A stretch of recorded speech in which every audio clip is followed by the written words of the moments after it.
Nibiru.com. Today is September 1st, 2016. This is the Black Star Update Report connected to Volume 35 of Terrell's 2016 newsletter. Seismic indicators and general increase in seismic activity around the globe suggest that Earth is definitely progressing into the second Earth change uptick period of the 2016 Earth orbit cycle relative to the Black Star, now moving through the Libra constellation just below the ecliptic plane. So we're looking at the week-over-week values for week 29 from 2014, 15, and 16. You can see that there's an uptick for this particular week, 2 to 3 to 4, the 6 magnitude earthquakes. Last year we were really at outside orbit position in week 29 maybe. See sub 200 value right here. We actually reached that in week 30. And last week we had 199 of these, telling us we were at outside orbit position for week 28, which is a little bit earlier than expected. Now we're back up to 221, and we're going to watch this value right here very carefully. And what we're going to see between now and December, this thing is going to go up. Remember, the high yearly value is for these 2.5 to 4 magnitude indicator quakes is 536. The low value is going to be around 185, 190 at outside orbit position. We reached 199 last week. Now this value is on its way up. 25 for the fives is right about the average. And this is not quite as much as 2015, but it's higher than 2014. So we're someplace in the middle right now. When we look at what's happened just recently from these previous weeks, these two earthquakes right here show up the same weeks as 2015. You can see them right up here in the 2015 chart. Right here at week 25 and right here at week 27. Then we didn't see them until week 34. That aspect of the pattern has changed. We had the one right here, and we also had, let me see here, this earthquake event right here. You see it's on the 29th. Our reporting period ended on the, what was that? The 27th. So this earthquake event is going to show up next week in week 30. And that's part of a pattern. We reached outside orbit position already. I'll show you where we are in the solar system. So we're on September 1st, 2016.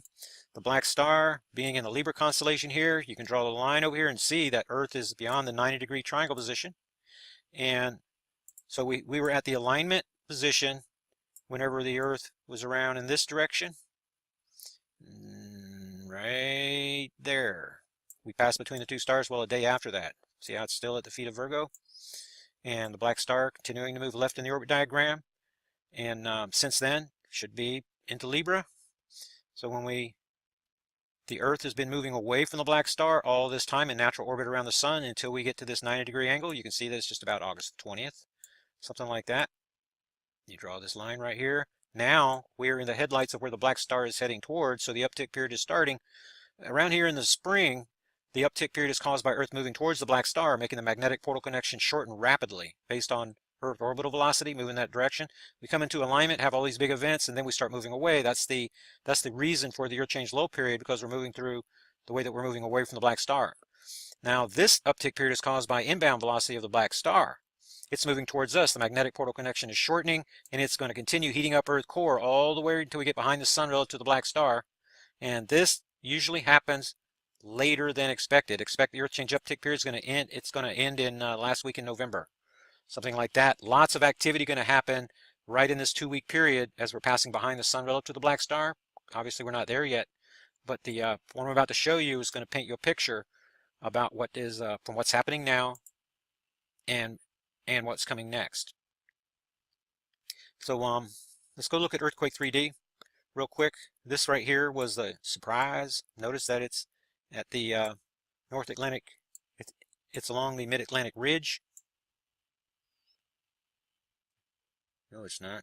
This is the guy right here, right at the equator, right at the equator. And this is a connector from what's happening up north and what's happening down south of this position. But also, those who've been following the research know this Gibraltar event right here. This was anticipated. This is a line of pressures that are coming from this Nepal region right here, coming across Europe, southern Europe, right across this line. It strikes the rock of Gibraltar, and then, well, in combination with what's going on here at the Mid-Atlantic Ridge. So I've been talking for quite a while about this 7.2 right here.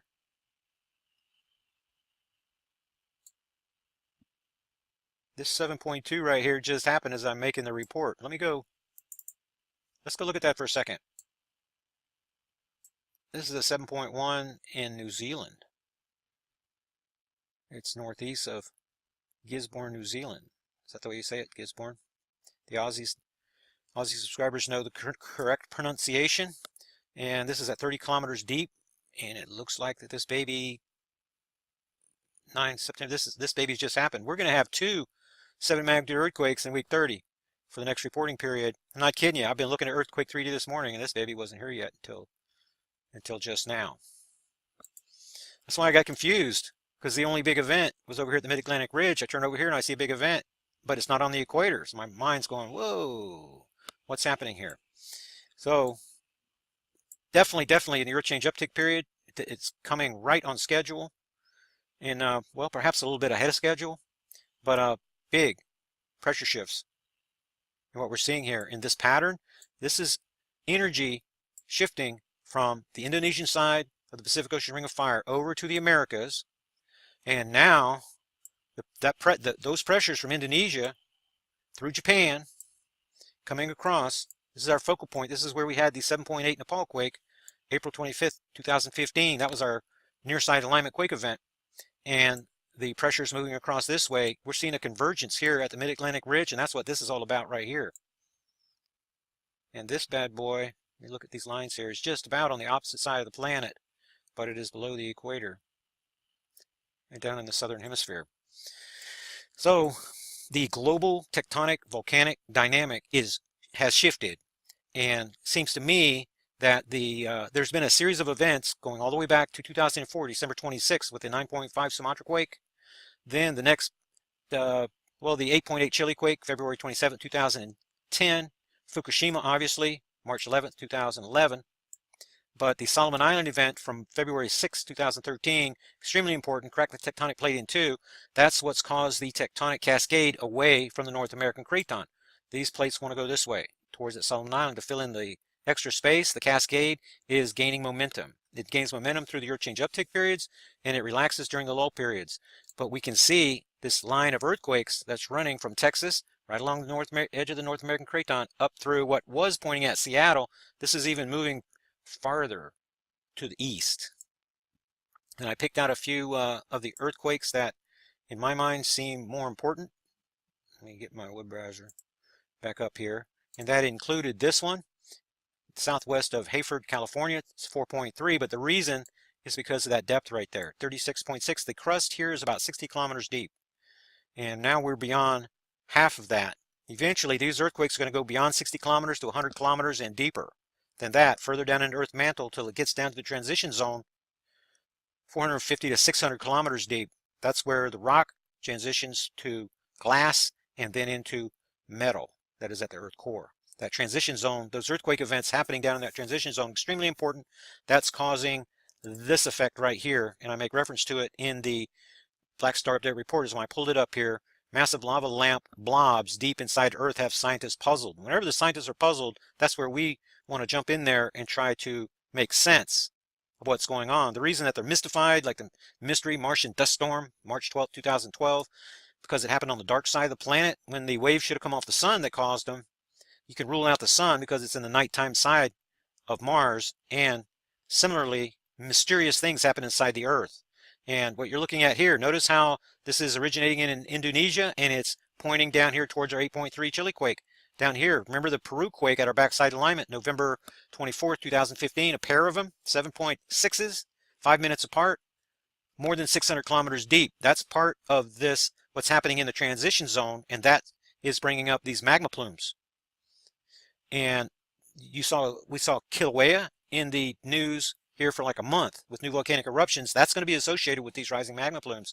Eventually, this pressure's that you can already see it in the seismic pattern. If we go back here for a second, you can see it with the increase in activity taking place in this region. We had, during the last uptick period, you see this 4.9 is out here, further away from the coast, a rash of larger earthquakes that happened in this area because the pressure, these magma plume formations. Now the seismic activity is becoming more combined with the volcanic activity globally. That's changing the entire seismic volcanic dynamic for our entire planet. That's what's going on here. And it's going to cause a new series of patterns that's going to bring up these events that we haven't seen previously. So you're going to see more of these red letters in my chart because we haven't seen that kind of thing, but expect that that's going to happen. And remember, when by the time the black star gets here, this seismic chart right here with the red letters, see the red letter down here for last week? Eventually, this is going to turn all red when the black star gets here. So the fact that we're seeing, we shouldn't be surprised that we're seeing these changes because the black star is getting closer and closer and closer. Our Earth is losing its ability to maintain equilibrium, and maybe the elite are losing their ability to use their weather modification technology to make things look normal. That's what they're trying to do. People are saying they're using CERN, they're using HARP, they're using Tesla scalar square technology and things like that to change things and make things worse, like they're attacking us with this, when that's not really the case at all. We are under threat from the black star, and the elite are trying to use their technology to massage things to help the Earth maintain equilibrium so that you don't wake up about what's coming from space. That's the idea. That's the idea of what's going on here. So watch for more and more of these red letters. I can see we're going to have a 2 next week, these big 7s, because historically for week 30, we haven't seen that kind of thing. I think I can go back to 2013 and find 2 that are a week apart. I'll do a little bit of investigation on that before I talk to you guys again on next Thursday. So before we go any further, then I want to get back over here and point out this earthquake in Wyoming. In the, let's see, I think I already showed you this Hayfort, California. It's on the periphery of the widening California quake swarm area. This was a Baja California quake swarm area for the new people, and it has enlarged to, well, let's just look. It has enlarged. This was Baja California quake swarm area here 3 years ago. The quake event depths were down to maybe 11 kilometers. Now you can, just the one I reported on is beyond 35 kilometers. These quake events are getting wider. This is becoming this is more than a California quake swarm area right now. It already encompasses Yellowstone. You see that it's pushed from Baja California. It's now pushing south into Mexico, and it's meeting this pressure that's coming to the north. Eventually, this activity joins with the activity from the Alaska quake swarm area, the Aleutian area, and we have our linchpin event here in Cascadia. So Google the big one, Cascadia. Look up more information on the Cascadia Rising war games that they've been doing out here, and then you'll understand why. See the quiet area that's in between here? That's where tectonic plates have been frozen for a very, very, very long time. It's resisting movement. Whenever this finally moves, we're going to have a linchpin event. It will be probably a 5.9. It's not going to be anything that's spectacular, but following this linchpin quake event, I'm expecting here in Cascadia, it'll likely come near the end of one of the Earth change uptick periods, which would be on this cycle. If it happens during this period, then that would be in late November. It's going to be a 5.9 adder all by itself, but then following that, this is a linchpin event that opens the door for larger and larger events. Then this California quake swarm area becomes an entire North American quake swarm area, and it grows and grows to encompass more area until eventually you're going to see these lines overlapping these lines from what's going on here in Oklahoma. See, this swarm area here, if you listen to Dutch Sense, he's talking about fracking and things like that. That's nonsense. This activity increased. If you the chart, I've reported on this recently. If you look at the chart, you're going to see that the events above 3 magnitude, they increased a lot, jumping up, up, up, up, up after the Solomon Island quake event of 2013. Relative recent event. But the way the North American craton is formed, it forms a little foot down here, and we've got this activity out to the west, and the pressures that are shifting from Pacific Ocean over to the Atlantic. This is the spot in between where it wants to break this foot off right here. That's why you see this quake swarm area that is right here, and we see them 7, 8 kilometers in depth and far too deep for any fracking operation. And if you follow Dutch Sense, then you're going to realize he's just pointing to fracking ops. There is no regard to whether there is any activity there or not. And he's blaming it on fracking, but what we're looking at here is global. This is something that's going on globally, and they're obviously not fracking all around the planet. So the dominoes have been stacked up and are already falling. They fall rapidly during the uptick periods and more gradually and even retreat during the lull periods. What you have from this article that I'm showing you right here, what you have is a magma wave from these rising magma plumes moving around the Pacific Ocean Ring of Fire moving pressures this way around the north and this way across the south. The convergence area where these two waves are going to eventually meet with deeper earthquake activity is right here, spelling doom for the United States right here. So take the time to read, the new people especially, this grim report issued by the Russians. You're going to see information here about the expanding planet. See the expanding Earth theory? It's not just a theory. When you take this deep magma and you have these gigantic earthquake events, it causes these rising magma plumes and they expand as long as they are rising. They're going to keep rising until they reach the surface, and that's going to make the environment under the Earth crust unstable, leading to tectonic displacement later in the timeline. That is what's going to happen as these magma plumes get larger and larger. They're moving around the Pacific Ocean Ring of Fire, particularly with high momentum during the Earth change uptick periods. And we're in an Earth change uptick period now, so watch for more stories like we're seeing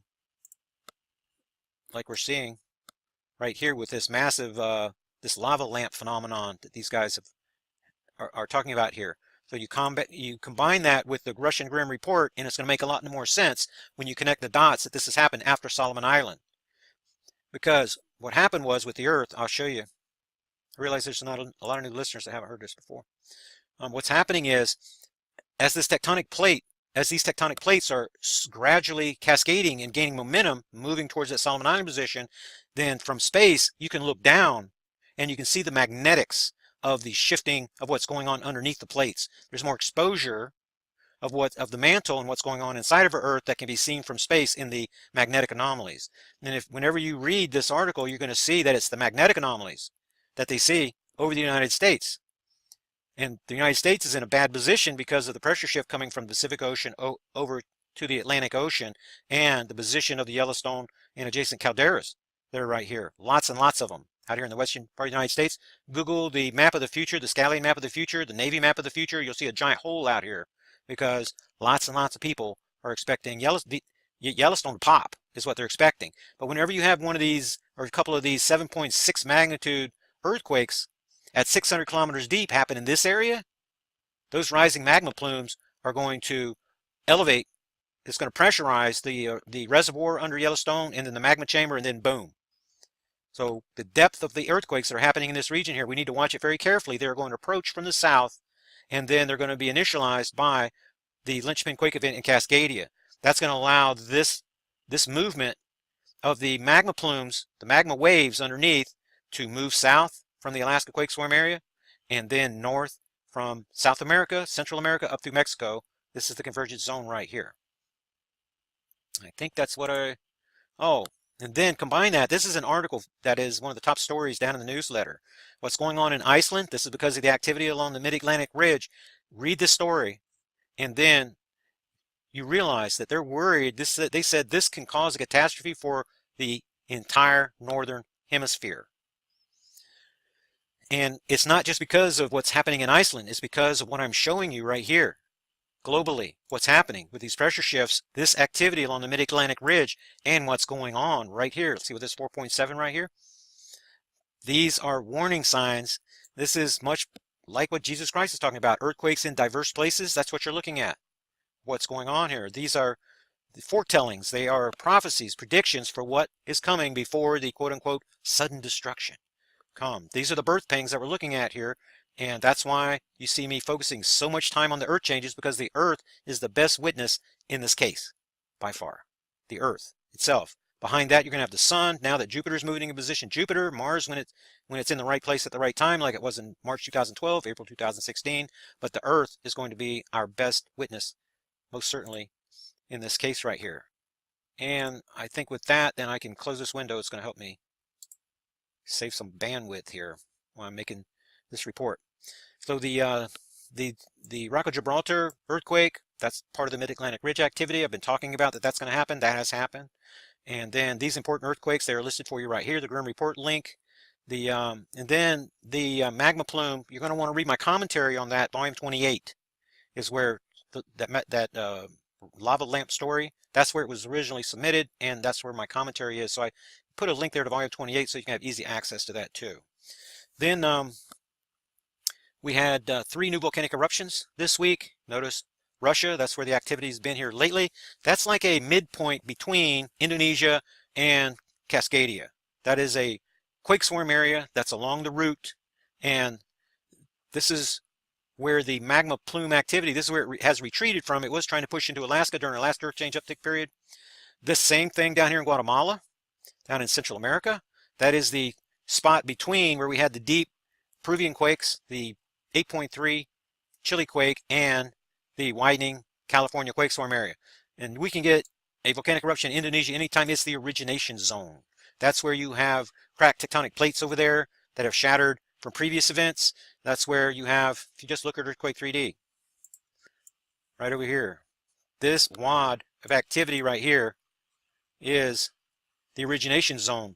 This activity is spreading from the origination zone, making its way to South America. This is as the uptick period begins. This pressure and these plumes, these big big earthquakes, and this the deeper activity moves these waves and wants to go in this direction. We're seeing that already starting. Looks like the pressures are building on the southern side more rapidly now than on the northern side, but we're going to keep watching, and what's going to happen is that these numbers are going to increase. Remember that in April we were nearest the sun to the black star, and this list included 9 new volcanic eruptions because the magnetic portal connection was at its shortest. We're still only seeing 3 per week, but watch. Just keep watching. As the uptick period continues, this number is going to keep rising. On the magnetic pole migration, you see a really gigantic move, and if you look from the 23rd to the 30th of last year, you can see we moved farther than we did last year, and if you notice, the angles are almost identical. They're really almost identical. We're still watching to see when this green line crosses the blue line. See where it happened last year around, it looks like around October the 17th or something like that. We're also watching to see when this green line crosses this negative 360 line right here. Last year was on September the 8th. We want to know the date so we can count the number of days that we are trailing last year's position. And then where we should be, right here near the top, when we get here near the top, we should be at the same point, pretty close to our, whenever we have our backside alignment. That's we're coming behind the sun relative to the black star. And so we'll see. There's still not nearly enough data here to draw conclusions. I'm trying to make connections between the magnetic pole migration chart and the seismic chart. And right now we're trailing by 10 days. That's still within the 3 to 12 days. 12 days is the number of days that we add to each calendar year. For example, the 8.8 Chile quake from February 27, 2010 to Fukushima, March 11th, you see. And then the next year to Guerrero, March the 20th, how we're adding these days. That's because the black star's been on the 188-day cycle. That adds 12 days to the calendar year for each of these events. Okay, now we're watching to see if this is more a 12-day delay or if it's more of a 3-day delay, because last year we only had a 3-day delay from November the 25th, 2015, Nepal, to Vanuatu, April the 28th, 2016. So we're going to see which one we're closest to. And again, that's for, we're trying to gather enough data in order to establish our thesis and then our claims before we can begin drawing conclusions. So this is a work in progress. Just hang in there. I like sharing it with you. See, I think that it's going to be extremely important later in the timeline, and particularly for those that are looking over my data after the crap hits the fan. See, I was talking with Sheldon Day last night for about a half an hour on the phone, and he was mentioning that he can't make it through the newsletters. Usually this one here is 146 pages. So why don't I just post a little bit of these articles and just give you a link to go there? It's because these newsletters should be downloaded and saved and all put onto a disk. Maybe I'll do that for you for a fee and sell the disk. But then you're going to have access. You're not going to have the computer access to go and look at the rest of the articles. It could be that you're putting together more information using hindsight and connecting more of the dots, but you're going to need access to my weekly commentary and the weekly events so that your scientists, your geologists, your physicists of your group can analyze the information to draw better conclusions than what I am right now. So this is a work in progress, like I'm saying.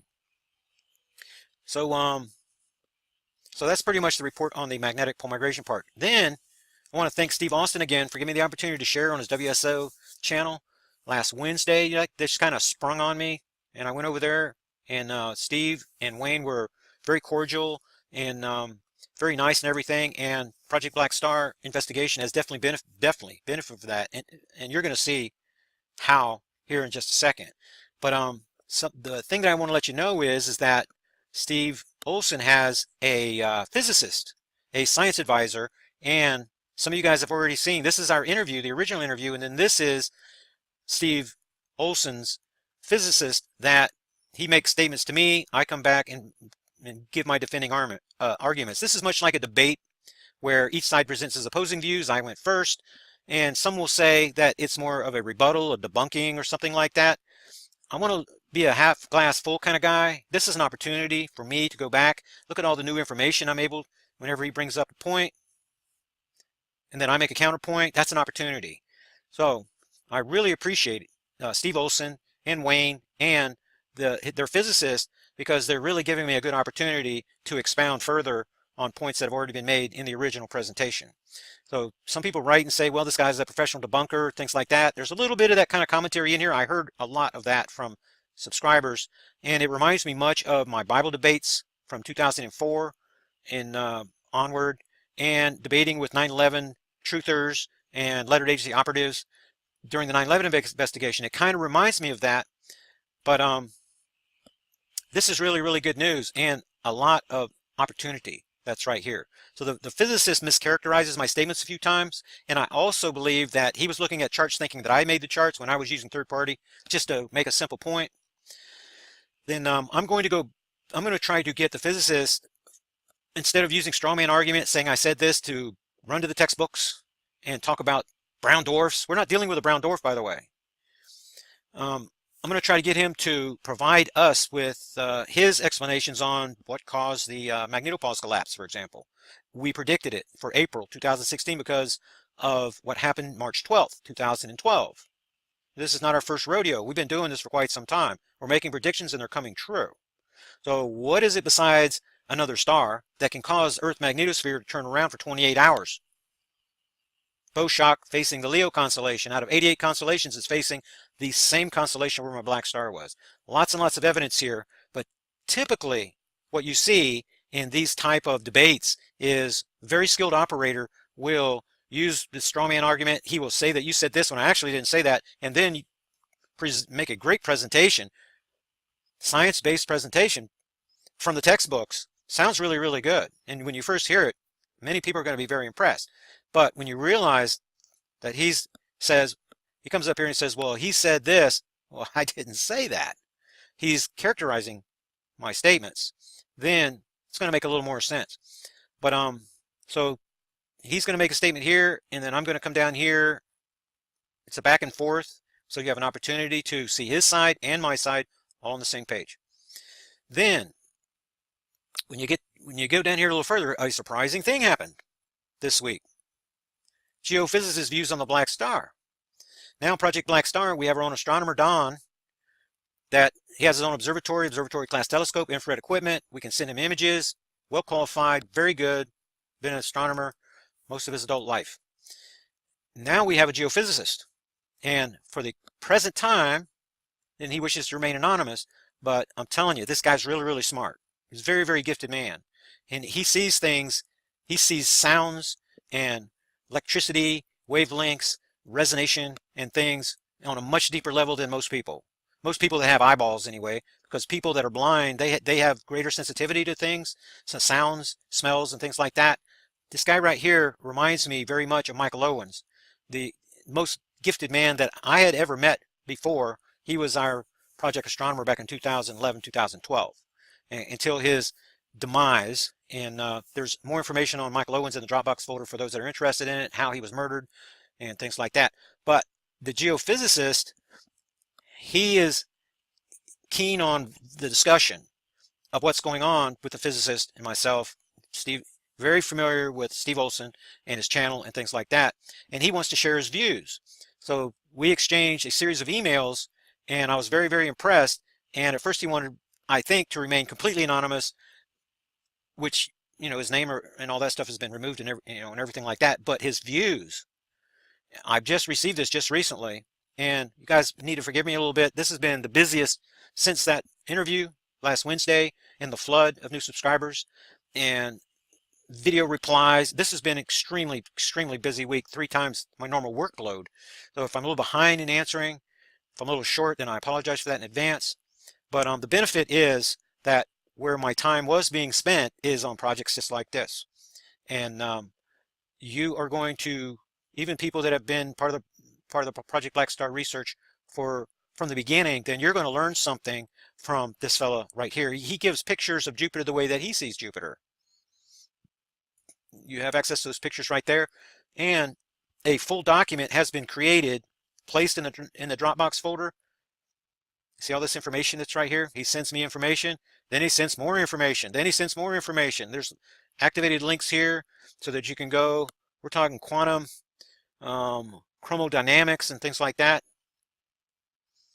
He brings in the Large Hadron Collider stuff into it, the strength of color forces, gas-like plasma, dark matter, quark stars, superproton, synchrotrons. We got phrases here that I haven't seen before. It's going to take me a while to wrap my head around this to try to break it down for regular folks. But there's a document that has been created that's placed in the Dropbox folder. I am looking for that's going to be up there in my. If it's not in here, then I'm going to make sure that it's in here because I'm not seeing it right now.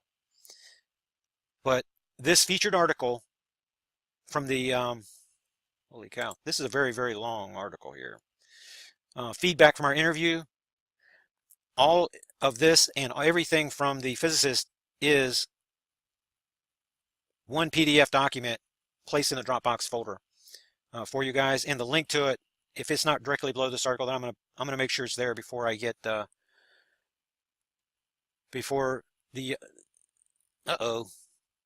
looks like somebody wants to stop my program, my newsletter program.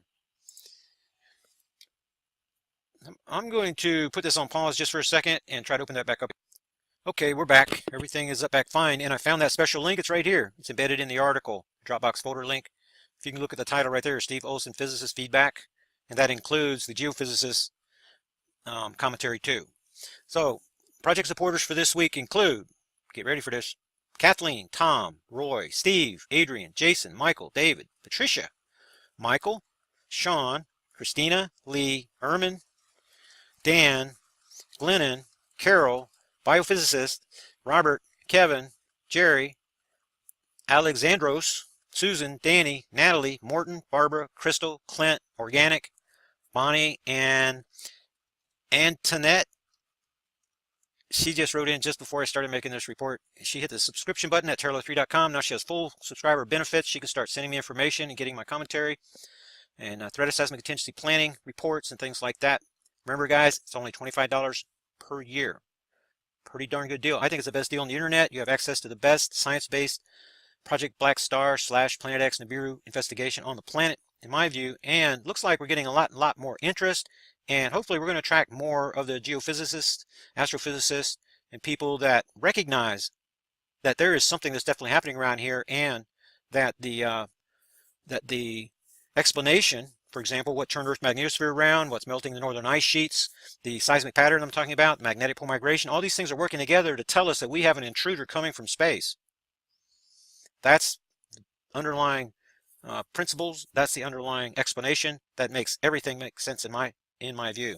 This is 41 new subscriptions for week 35 in a summer week. Summer is the worst time for support for the research. This week had 0 support for the last 5 years. 41 people. That's a world's record for Project Black Star. Thank you guys very much. I appreciate that. There's nobody to report that renewed their subscription for this week, but let's see here. Hugh, Eleanor, Joy, Diane, Christine, Allison, and Randy made donations to the research besides the 41. So I'm pretty darn excited. Project Black Star, you guys are inspiring me. I'm reworking some of my books, and maybe getting ready to take things to the next level. That's what support for really anything, whether it's Revolution Radio, Project Black Star, that's what real support can do to motivate people to take things to a higher level. And I really appreciate your support and the opportunity to hopefully I can get back over there on the WSO channel and take things to the next level too. I haven't heard anything about that in the works, but we'll see. And then, oh yeah, I want to thank Sean. He's a very bright fella. and he is going through my book, The Mystery Explained, and he found some mistakes. He found pictures that were off the page and things like that. And there actually hasn't been enough interest for me to even look deeply into that. This is a rough draft from 2005, and I thought that the finished copy was lost because I lost my hard drive, and did some digging around, found an old CD, and guess what? The final copy was on there. So I now am in possession of that again, and going through that, reworking it. It's going to take some time. It's a pretty big book, and adjusting the, making the changes, doing the editorial stuff, and then whenever that's ready, I will make the report, and then you'll have access to a much better version of the Mystery Explained for those that are interested in that part. Then that's pretty much what I wanted to share with you guys. And make for sure, if you haven't seen this interview, this is probably the biggest interview in the Project Black Star investigation. Then you can see this Chris Potter video, and I think that's the physicist that he's talking about. This physicist document came from Steve Olson. It didn't come directly from physicists, so he's referred to as physicist. My guy is referred to as geophysicist, and you should really enjoy, those of you really interested in Project Black Star research, you're going to get a lot out of this commentary from the different sides, whether it's from myself in defending arguments, or statements made in the original interview, and then the physicist, his rebuttal, if you want to call it that, his feedback, if you want to call it that, and then what the geophysicist, kind of real smart guy, overlooking from behind the shadows, what he sees, and then what his input is. And I hope that the geophysicist will continue doing that from his current position, and giving us a little bit of commentary each week. I hope to make him a newsletter contributor, even if he wishes to remain as the geophysicist for the duration. That's really got me excited. And I think once you go through the information and go research some of his links, that you're going to get excited too. Make sure to share this information. Remember, as a newsletter subscriber, you can share any link in the 2016 newsletter with anybody that you want. Feel free to do so. And remember that my YouTube videos, they're all set up so that you can download them and put them on your own channel without getting in any trouble. That's what I want. You guys upload the videos if you want to, and copy whatever is in the description box right into your description box. Send people back to my YouTube channel, and you have no money to help. You have no resources to help. That's perfectly fine. Then you can share links and help get more people looking in this direction, giving them the opportunity to benefit from what we're doing here with the Project Black Star investigation. So I think that everything's covered in this update. Appreciate you guys' support very, very much. And I'll see you guys on the next Black Star Update report. Hello, YouTube and newsletter subscribers. This is Terrell from Terrell03.com. Today is September 1st, 2016. This is the Black Star Update report connected to Volume 35 of Terrell's 2016 newsletter.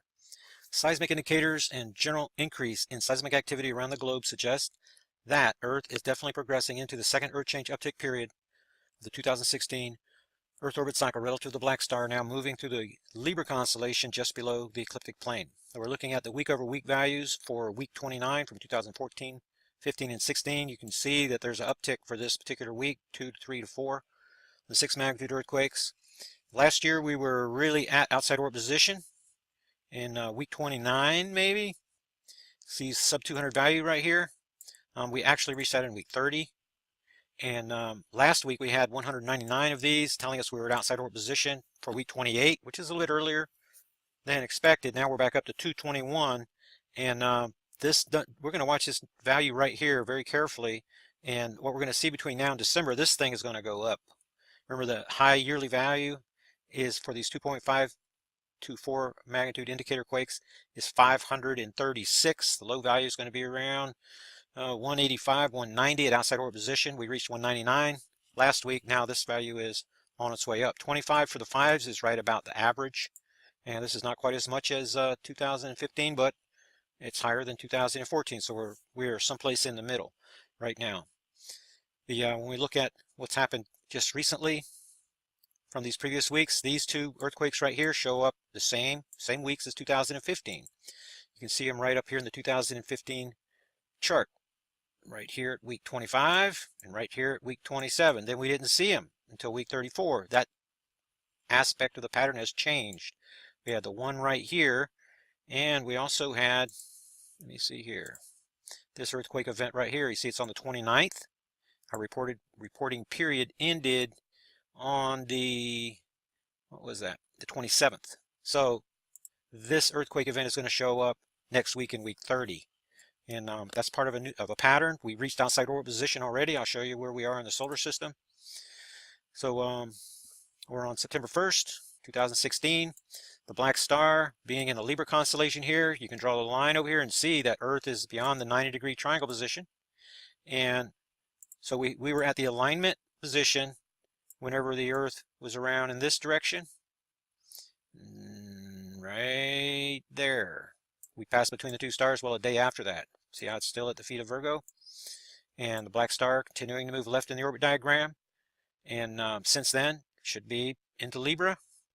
So when the Earth has been moving away from the black star all this time in natural orbit around the sun until we get to this 90-degree angle. You can see that it's just about August 20th, something like that. You draw this line right here. Now we're in the headlights of where the black star is heading towards, so the uptick period is starting. Around here in the spring, the uptick period is caused by Earth moving towards the black star, making the magnetic portal connection shorten rapidly based on Earth orbital velocity, moving that direction. We come into alignment, have all these big events, and then we start moving away. That's the reason for the Earth change low period, because we're moving through the way that we're moving away from the black star. Now this uptick period is caused by inbound velocity of the black star. It's moving towards us. The magnetic portal connection is shortening, and it's going to continue heating up Earth core all the way until we get behind the sun relative to the black star.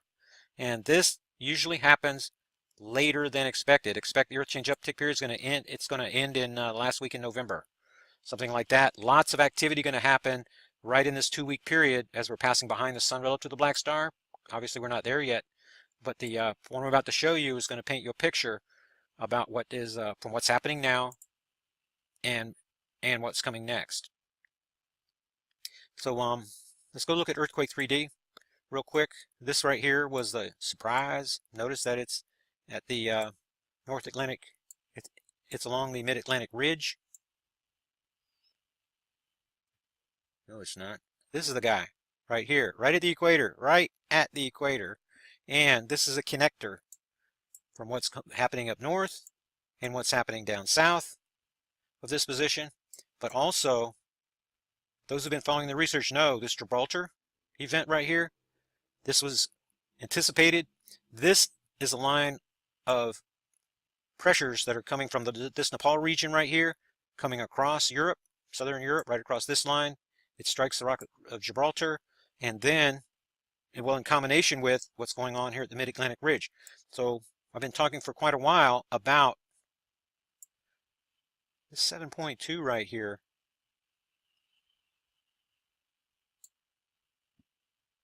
This 7.2 right here just happened as I'm making the report. Let's go look at that for a second.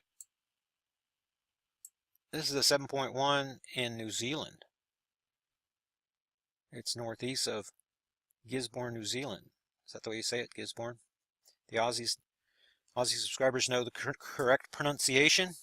And this is at 30 kilometers deep, and it looks like that this baby, 9 September, this baby's just happened. We're going to have two 7 mag